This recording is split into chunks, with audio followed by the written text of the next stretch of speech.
All right, guys, thank you. Thank you so much for your reflections and your work on this.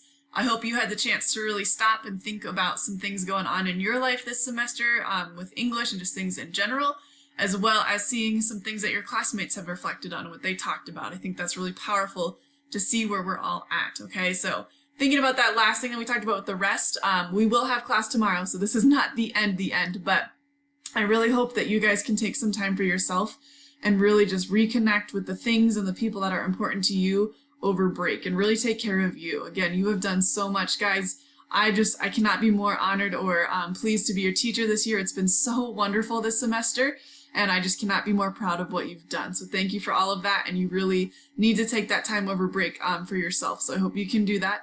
With that, I'm also very excited for second semester, but between we need to rest and take care of ourselves. Like I said, we'll see each other in class again tomorrow for one more time, but wanted to give you that well wish and thank you again for all you've done. You guys are rock stars.